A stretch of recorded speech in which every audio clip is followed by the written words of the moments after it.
அந்த பாட்டி தினமும் காலையில் மல்லிகைப்பூ பறிக்க செல்வது வழக்கம். 1 கிலோ மல்லிகைப்பூ பறித்தால் 40 ரூபாய் கொடுப்பார்கள்.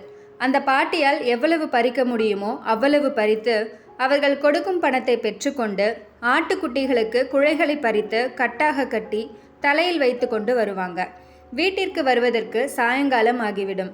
வீட்டுக்கு வந்தவுடனே குழைக்கட்டுகளை வாசலில் போட்டுவிட்டு ஆடுகளுக்கு குழைகளை கட்டிவிட்டு வீட்டின் திண்ணையில் அமர்ந்து கொண்டு, குமார், தண்ணி கொண்டாப்பா, ரொம்ப தாகமாக இருக்கு என்றார்.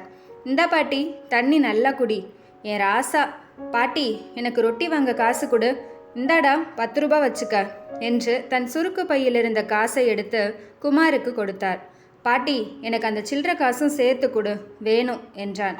போடா, அது சுருக்கு பைக்கு காவல் காசாக கிடக்கணுண்டா பேராண்டி. போ பாட்டி, எப்போ கேட்டாலும் காவல் காசுன்னே சொல்லு என்று கடையை நோக்கி சென்றான். இரவு நேரம் பாட்டி சாப்பிட்டு விட்டு வெற்றிலை பாக்கு இடித்து அசை போட்டு கொண்டிருந்தார். தூக்கம் வந்தவுடன் தூங்கிவிட்டார். மறுநாள் காலையில் வழக்கம் போல சூரியன் உதிப்பதற்கு முன்பே எழுந்துவிட்டு தூக்குவாளியில் கஞ்சி எடுத்துக்கொண்டு பூ பறிக்க தோட்டத்தை நோக்கி விரைந்தார். பூக்களை பறித்து போட்டுவிட்டு பணத்தை வாங்கி சுருக்கு பையில் வைத்து கொண்டு மாலை வேலை வந்ததும் வீட்டை நோக்கி சென்று கொண்டிருந்தார். வரும் வழியில் மயங்கி கீழே விழுந்தார். அருகில் உள்ளவர்கள் மருத்துவமனைக்கு கொண்டு சென்றார்கள்.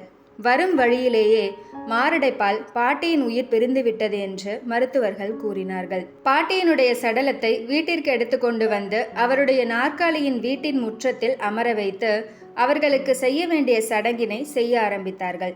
ஒரு பெரியவர் பாட்டியினுடைய தலையில் துணியை கிழித்து நாடியுடன் சேர்த்து கட்டினார். நெற்றியில் சந்தனத்தை வைத்து, யாராவது காசு இருந்தா கொடுங்கப்பா, நெத்தில வைக்கணும் என்று அந்த பெரியவர் கேட்டார். பாட்டியினுடைய சுருக்கு பையிலிருந்து ஒருவர் அந்த காவல் காசை எடுத்து அவரிடம் கொடுத்தார். அதை பாட்டியின் நெத்தியில் வைத்தார்கள். பள்ளிக்கூடத்திலிருந்து வந்த குமார் இந்த நிகழ்வை பார்த்து கண்கள் இரண்டும் கண்ணீர் குளங்கள் ஆகி போயின. சுருக்கு பையில் மட்டுமே கிடந்த காவல் காசு பாட்டியின் சோக நிகழ்விலும் கூட நின்று கொண்டிருக்கிறது.